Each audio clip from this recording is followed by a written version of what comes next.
Hello guys, मेरा नाम रेशु जैन है। मैं सत्यमेव जयते इंस्टीट्यूट इंदौर का निदेशक हूं और मैं आज आपको एमपीपीएससी से रिलेटेड महत्वपूर्ण प्रश्नों पर चर्चा करने वाला हूं कि पारंपरिक विषय में एक अगला विषय जिसका नाम है अर्थव्यवस्था।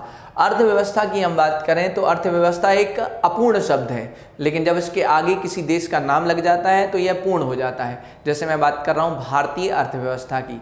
भारतीय अर्थव्यवस्था से जो प्रश्न आते हैं उनके टॉपिक्स का हम अवलोकन करते हैं। भारतीय अर्थव्यवस्था से आने वाले प्रश्नों की बात करें तो सबसे पहले हमको दिखाई देगा कि रिजर्व बैंक के कार्य क्या हैं, ऐसे प्रश्न वो पूछ लेते हैं। रिजर्व बैंक से संबंधित कि रिजर्व बैंक का राष्ट्रीयकरण कब हुआ, या फिर इसी से संबंधित बैंकों के बारे में बात करें कि 14 बैंकों का राष्ट्रीयकरण कब हुआ या 6 बैंकों का राष्ट्रीयकरण कब हुआ, उसका ईयर हमें जरूर याद कर लेना चाहिए।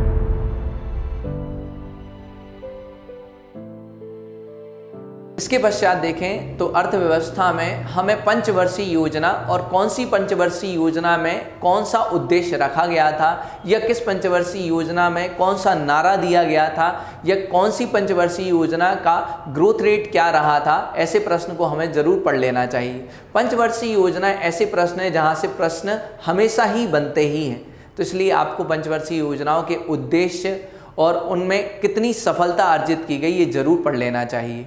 पंचवर्षीय योजनाओं के साथ साथ अगर हम देखें तो रोलिंग प्लान या अवकाश योजना, इनको भी हमें एक बार जरूर नज़र डाल लेनी चाहिए कि किस वर्ष में रोलिंग प्लान थी, कब अवकाश योजनाएं थी। तो ऐसे करके हम ये प्रश्न इजीली सॉल्व कर पाएंगे। इसी क्रम में अगर हम आगे बढ़ें तो निश्चित ही अर्थव्यवस्था से कुछ इस प्रकार के प्रश्न बनते हैं, जैसे मुद्रास्फीति।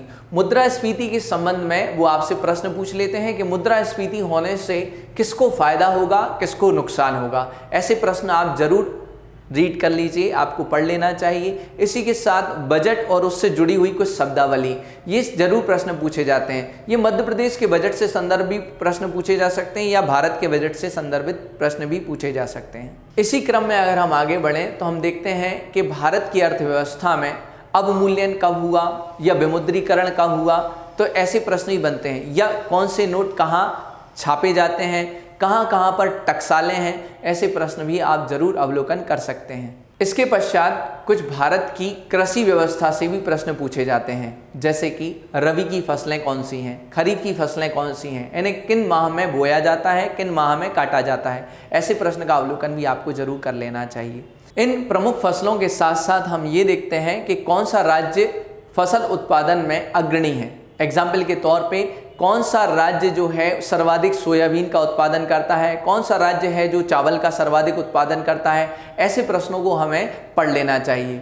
इसकी लिस्ट हमें आर्थिक सर्वेक्षण में भी मिल जाती है। अब अर्थव्यवस्था के अन्य भाग में जब हम जाते हैं तो अब हमें कुछ अंतर्राष्ट्रीय संस्थाएं मिलती हैं। ये प्रश्न आपने देखे होंगे, गत वर्षों में ऐसे प्रश्न पूछे गए हैं कि अंतर्राष्ट्रीय संस्थाओं की मुख्यालय कहाँ है, अंतर्राष्ट्रीय संस्थाओं में कितने सदस्य हैं, ऐसे प्रश्न भी वो पूछ लेते हैं। एग्जाम्पल के तौर पे जैसे पिछले वर्ष ही IMF के कितने सदस्य देश हैं, ऐसे प्रश्न भी पूछे गए हैं। आपको इसका जरूर अवलोकन कर लेना चाहिए कि IMF का मुख्यालय कहाँ है, IMF में कितने सदस्य देश हैं, या मैं बात करूँ कि UNO और UNO में कितने सदस्य देश हैं, UNO का मुख्यालय कहाँ है, या मैं बात करूँ OPEC की कि OPEC संगठन इसका मुख्यालय कहाँ है, इसमें कौन कौन से देश शामिल हैं, इसके संस्थापक देश कौन कौन से हैं। ऐसे प्रश्न भी वो आपसे जरूर पूछ लेता है, इसको आपको जरूर एक बार तैयारी कर लेनी चाहिए। इसके अलावा हम देखते हैं कि स्टॉक एक्सचेंज से कुछ प्रश्न पूछे जाते हैं। इसी के साथ जब हम अर्थव्यवस्था की कुछ प्रमुख शब्दावलियों की बात करते हैं, मध्य प्रदेश PSC इसको जरूर पूछती है। एग्जाम्पल के तौर पे स्टैगफ्लेशन क्या है, ब्रेक इवन पॉइंट क्या है, ऐसे प्रश्न वो पूछता है। आपको इन शब्दावली का अवलोकन जरूर कर लेना चाहिए। और भी ऐसी शब्दावलियां हैं जैसे कि बुल और बेयर क्या है, मुद्रास्फीति क्या है, मुद्रा अपस्फीति क्या है, ऐसे प्रश्नों को आपको जरूर पढ़ लेना चाहिए। उम्मीद है आपको ये वीडियो पसंद आया होगा और मैं आपके सहयोग के लिए समय समय पर और भी वीडियोस लाता रहूँगा।